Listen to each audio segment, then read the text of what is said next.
G20 जो चलने वाला है पूरे कंट्री में, you have so many events, इसके बारे में ये भी कहा जाता है कि जहां पर भारत को एक शोकेसिंग हो रही है, भारत के राज्यों की शोकेसिंग हो रही है, वहीं इसको एक इलेक्शन के तौर पर भी इस्तेमाल किया जाएगा, इलेक्शन प्रोपेगेंडा या इलेक्शन कैंपेन के तौर पर, क्योंकि मोदी जी की छवि को लेकर सब जगह बात होगी और वर्ल्ड लीडर्स जो हैं वो मोदी जी के साथ आएंगे, तो it will be use for domestic purpose also. नहीं तो क्यों ना हो। अगर मोदी जी के समय में ही G20 का नेतृत्व तो भारत को मिला है और यशस्वी तरीके से अगर G20 की पूरी समिट सफलता से समाप्त होती है तो मोदी जी को यश मिलना ही चाहिए। क्यों ना मिले? किसको मिले? तो अपोजिशन को मिले, स्वाभाविक रूप से प्रधानमंत्री जी को मिलेगा। और जिस प्रकार से उन्होंने आयोजन किया है, पूरी दुनिया आश्चर्यजनक तरीके से देख रही है। किसी भी देश में G20 की सीरीज ऑफ मीटिंग्स को 4 या 5 शहर के बाहर नहीं ले जा पाए। हमने हर राज्य को मौका दिया है। इतने बड़े देश में कोई राज्य और कोई केंद्र शासित प्रदेश छूटा नहीं है। ये बहुत बड़ी उपलब्धि है और कितनी तैयारी करनी पड़ती है इसके लिए।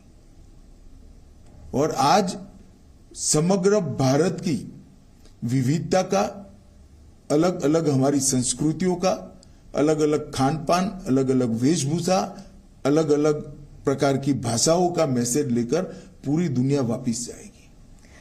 बीजेपी के बारे में कहा जाता है हर चीज जो है वो गाजे बाजे के साथ किया जाता है, G20 भी वैसे ही किया जा रहा है। कंटेंट अगर हो या ना हो, लेकिन उसको प्रोजेक्शन, उसकी मार्केटिंग बहुत अच्छी तरह होनी चाहिए। देखिए, मार्केटिंग का बेसिक सिद्धांत है, प्रोडक्ट अच्छी हो तो ही लॉन्ग टर्म में मार्केटिंग सफल होती है। ये आपने वही गुजराती वाली बात कही। बेसिक सिद्धांत है।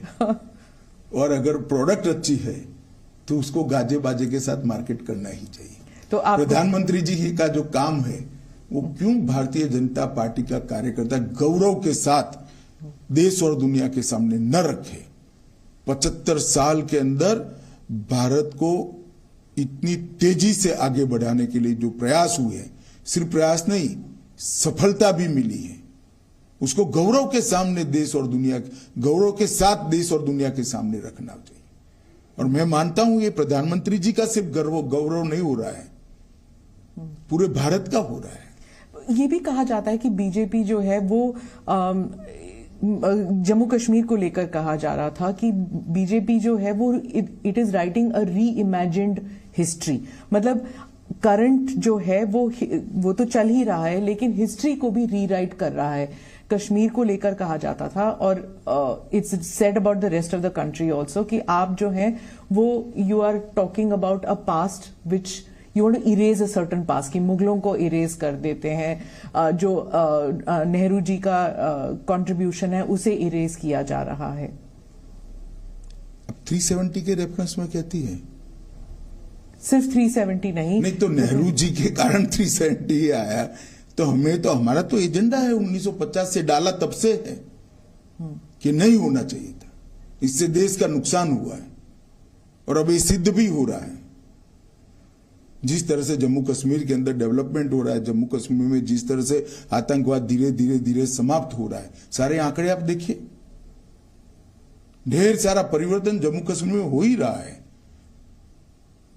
और बाकी राज्यों में जो हो रहा है वहां पर भी आप जैसे कह रहे हैं कि रीनेमिंग ऑफ सिटीज, आपने लखनऊ को रीनेम करना है, हर चीज, मतलब जो मुगलों का जो कंट्रीब्यूशन है उसे हटा दीजिए, नेहरू परिवार का जो कंट्रीब्यूशन है उन्हें कंट्रीब्यूशन कोई नहीं हटाना चाहिए, ना हम भी हटाना चाहते हैं, परंतु इस देश की परंपरा को अगर कोई स्थापित करना चाहते हैं तो इसमें किसी की आपत्ति नहीं।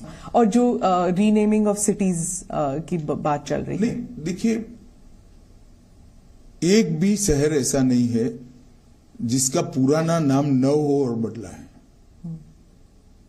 इसको हमने बहुत सोच समझकर, हमारी सरकारों ने फैसले लिए हैं और हर सरकार का विधायी अधिकार है जी।